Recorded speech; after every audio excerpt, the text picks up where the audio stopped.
ultra elites kidnap normal folk like us. Where'd they get you from? Wyoming. Mississippi. Orlando. And hunt us for sport. We were the first to tell you earlier this week about that NBC Universal movie, and now they're facing some backlash for moving forward with this controversial film, The Hunt.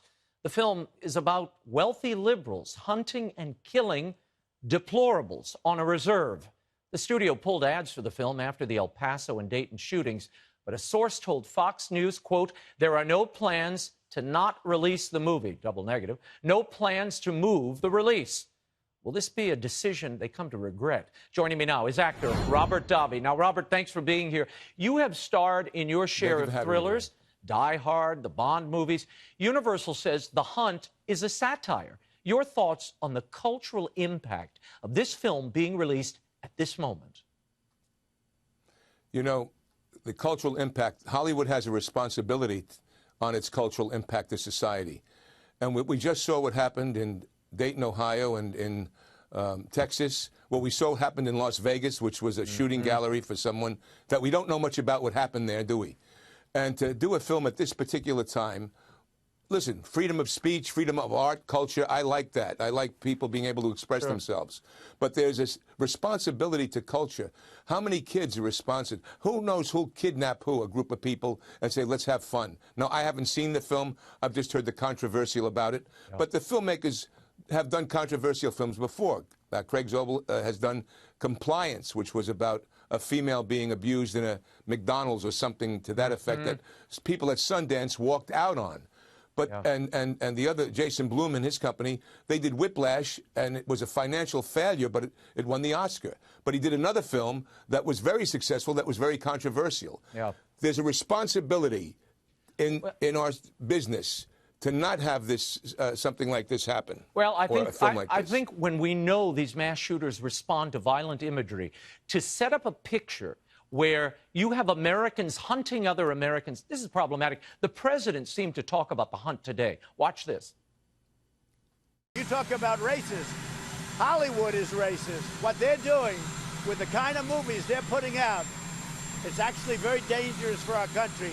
What Hollywood is doing is a tremendous disservice to our country. Robert Davi, the filmmakers of The Hunt claim that the liberal elite hunters get their comeuppance when the deplorables turn the table on them. But why is it acceptable to kill your political adversaries, whether right or left? Isn't that normalizing political murder, homicide? It's wrong both ways. You know, I mean, imagine having a film where people are kidnapping Muslims or black people or Italians and having a shooting gallery, and it's a no, or Jews. It's a no-win film. I don't care if there's comeuppance. We shouldn't be propagating that in society. It's so dangerous. People out there in our society have problems. The mental illness. Yeah. This will affect someone, and someone will, who knows what idea that might generate from this film. It's not the kind of entertainment we should be doing. Well, it's a poisonous idea, and we've been hearing a lot politically about the rhetoric people use and how that leads to bad ends. Why don't potent images and storylines, far more persuasive than anything someone says, why isn't that considered also a variable here? We have to move on to this uproar. You know what Lenin said about, you know what they said about cinema? It was the most important tool for propaganda. Yeah, so, well, let's pray it's not, but I fear you're right.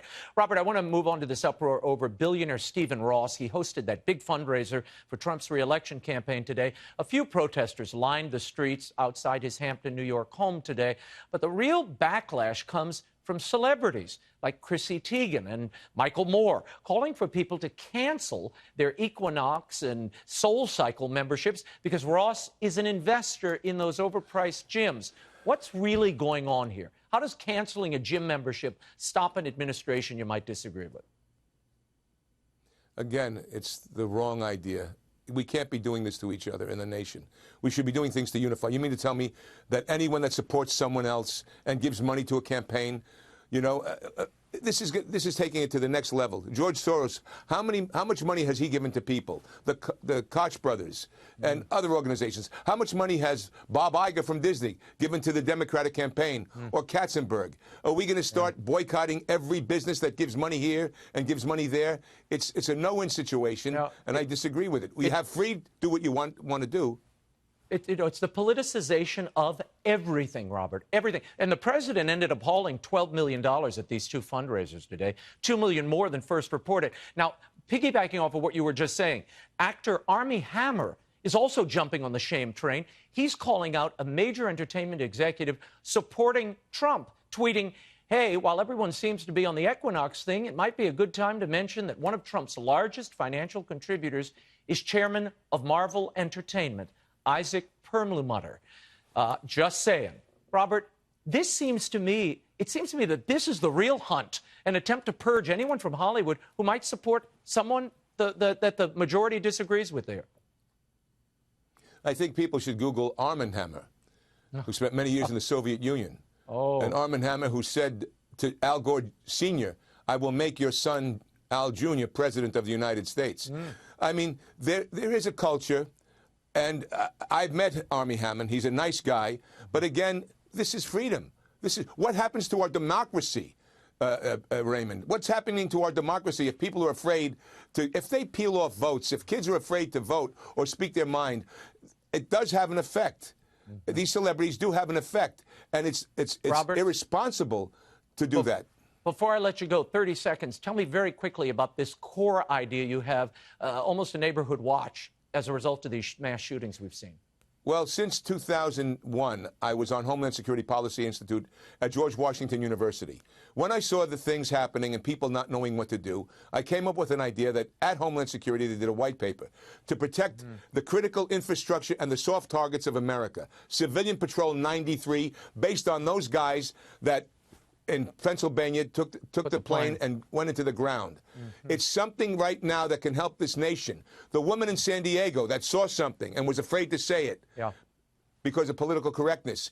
A Civilian Patrol 93, and it's much more nuanced than 30 seconds. It's not weaponry. It's an intelligence for the communities to work CODIS with law enforcement. They are sensitized. They are a small background check. But we need eyes and ears in our community. It will save lives. Robert Davi, I thank you so much. I hope people pursue the idea. I know you've written about it at length. Thank you for being here.